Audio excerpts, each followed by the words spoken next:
Yo, this is the body that I call representing for the dub corner. DZL, big up yourself. Yeah, yeah. Yeah, man. I'll be Upful Vibes in the dub corner, you know.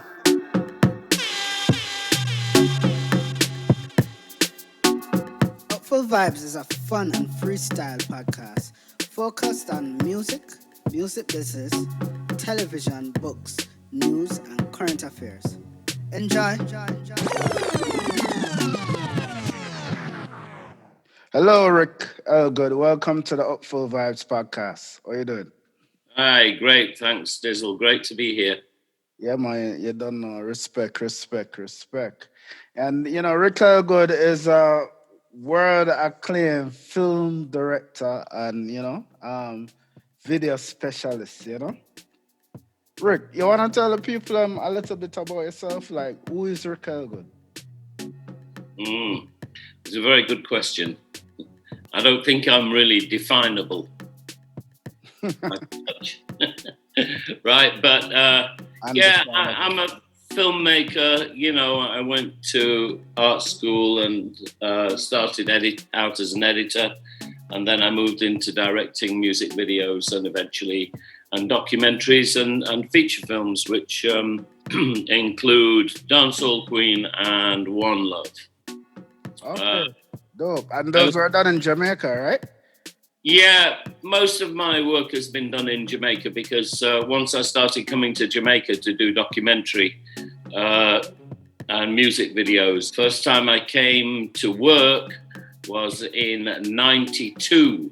I did 2 videos for an African artist in St. Mary, and at the same time, I came to Kingston for a few days and did some interviews with Dillinger, longtime DJ Dillinger, and Iroy.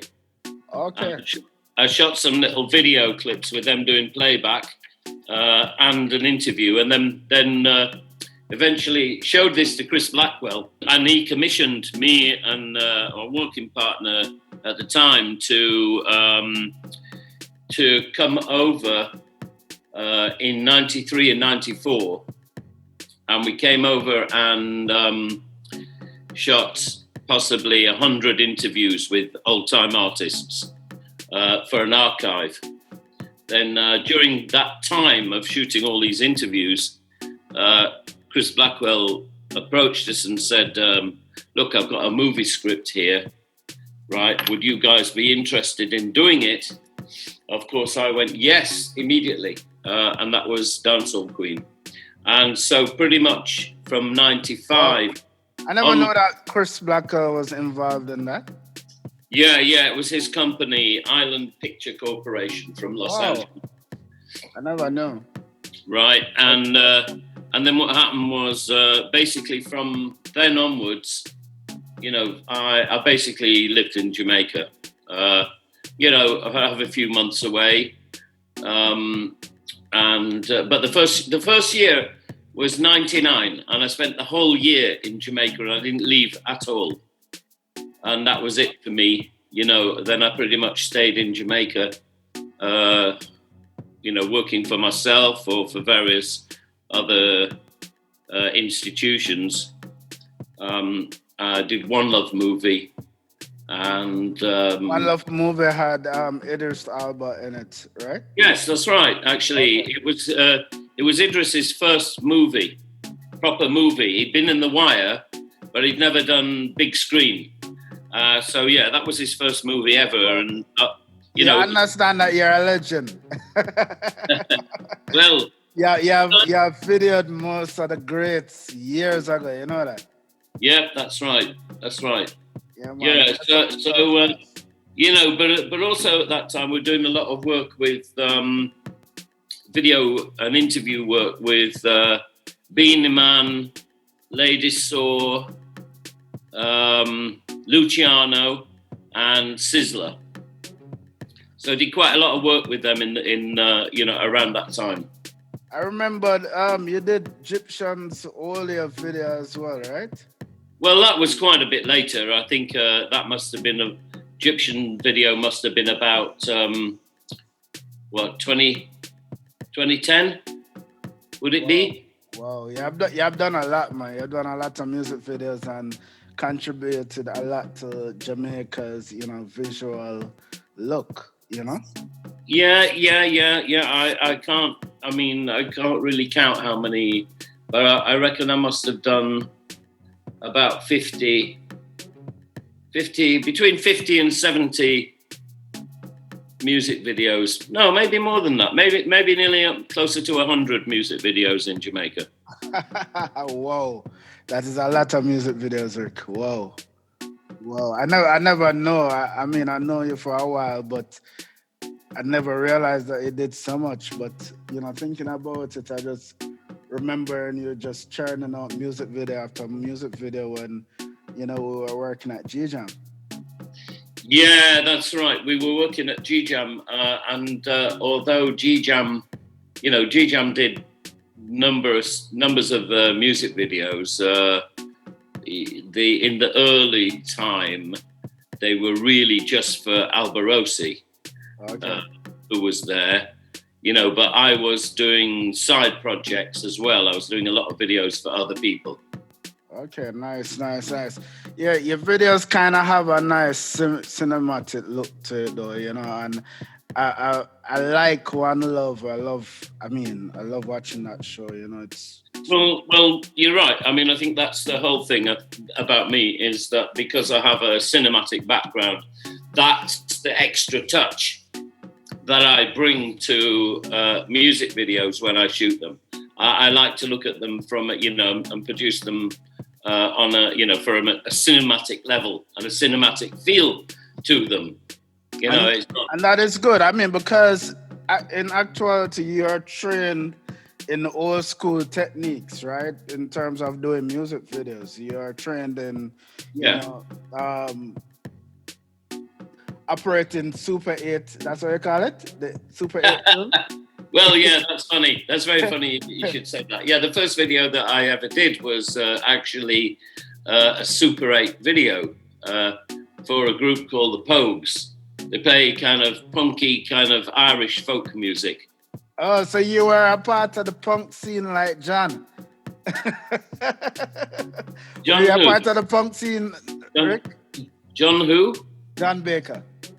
Oh, him. Oh. No, I don't really consider that he was so much a part of the punk scene. He got into, really his time was what they called the New Romantics. I was never really into the New Romantic kind of thing because they were just too... So you are more a punk than John? You want to quote me on that? Yeah. They were into some wild, crazy clothes and... I don't get it. I'm a Jamaican. I like to read and research, and I see all of these cultural evolutions in the UK. It's very interesting, and it is very much a part of your upbringing. I remember you showed me a picture with you on a motorcycle. I don't even remember if you had on.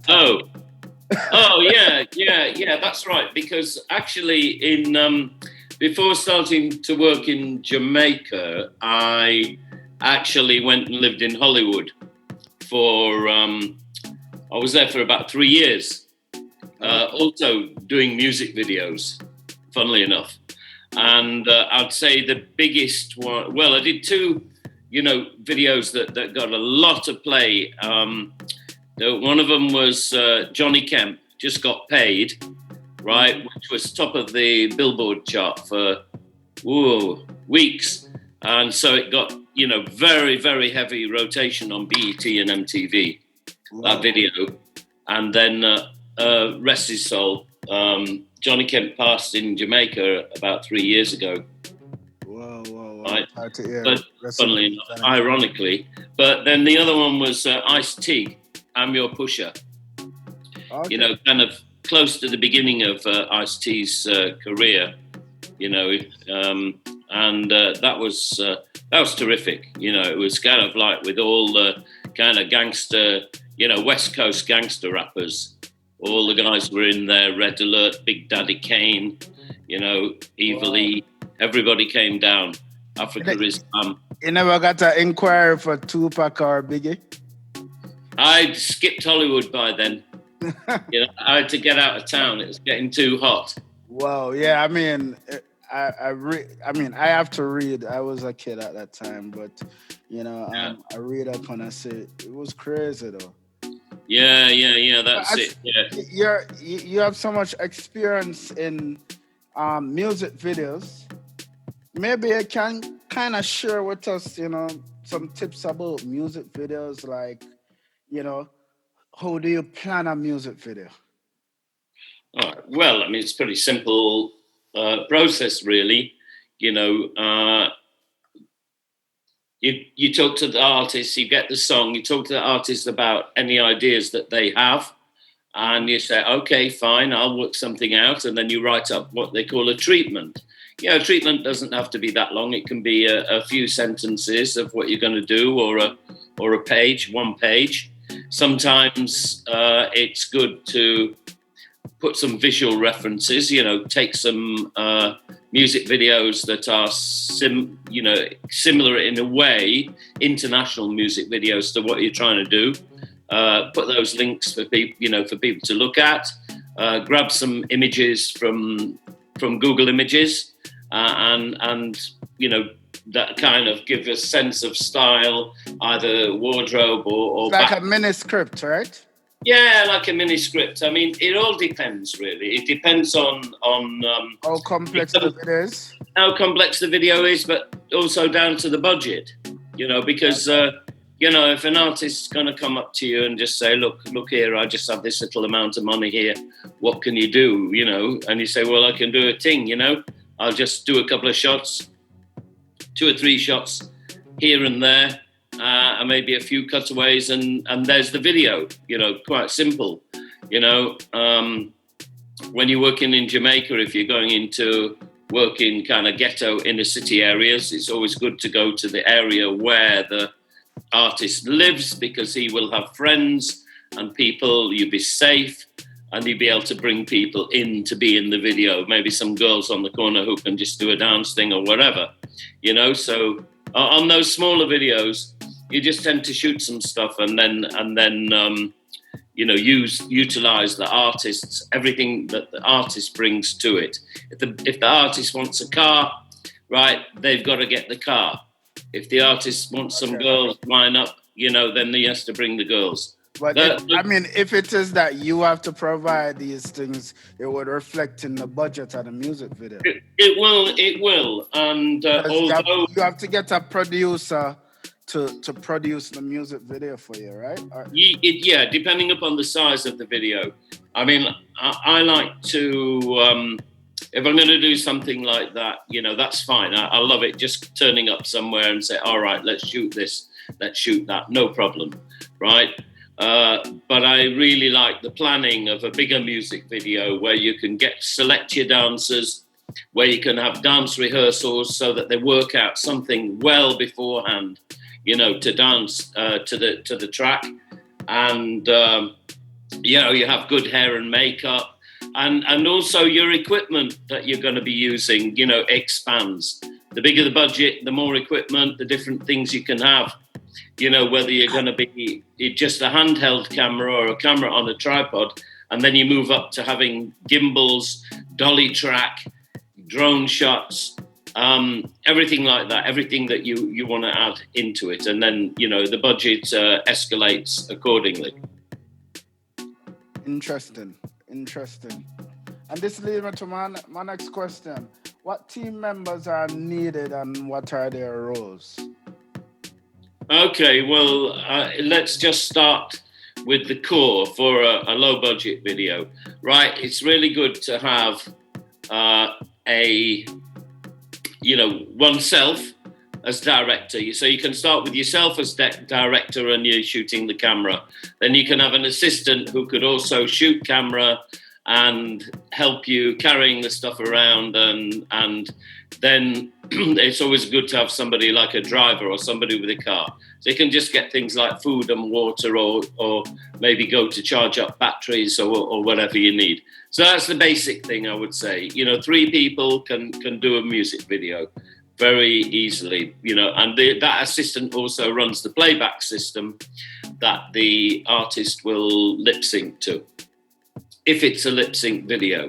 Right, next thing is then where you actually get a cameraman, and proper cameraman, and a cameraman with an assistant, and then you have a couple of grips who put up lights, and set up dolly track, and an electric person who wires up, in a house.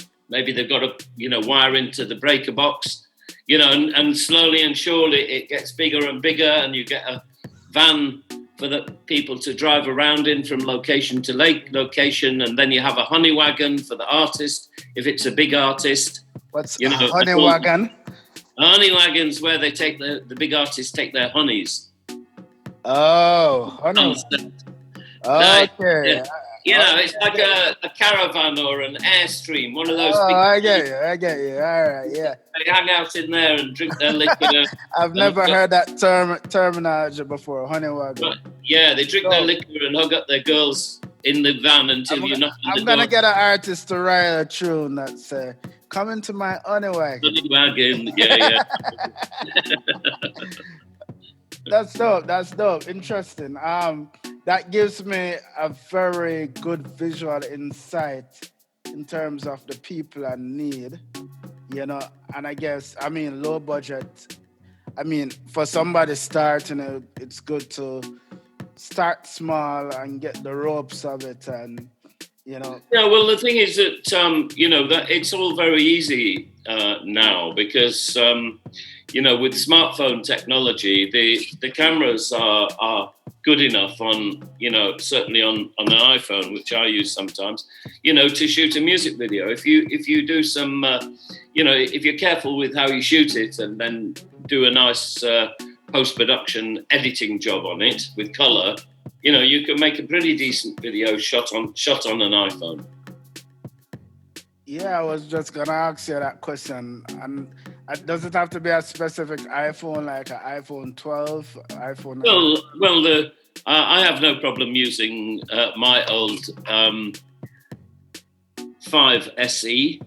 You use a 5 SE? Yeah.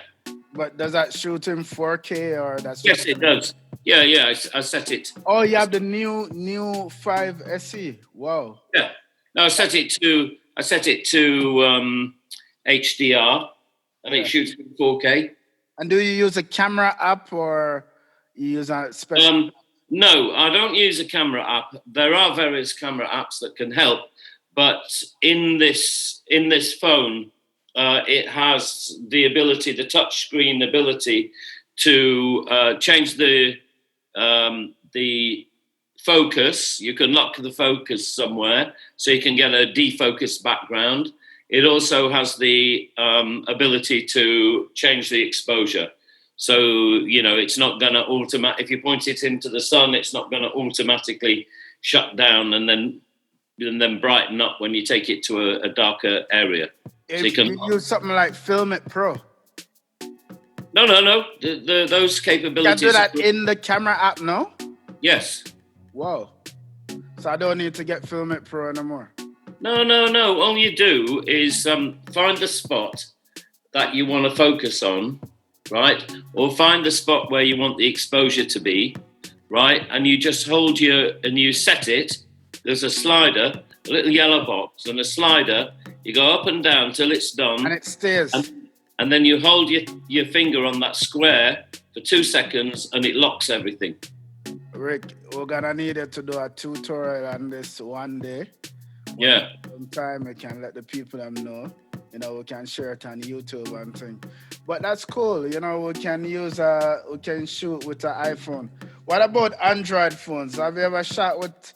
No, I've never shot with an Android phone. I think there is something important about Apple ProRes that the iPhone use. Is that what makes it better to use?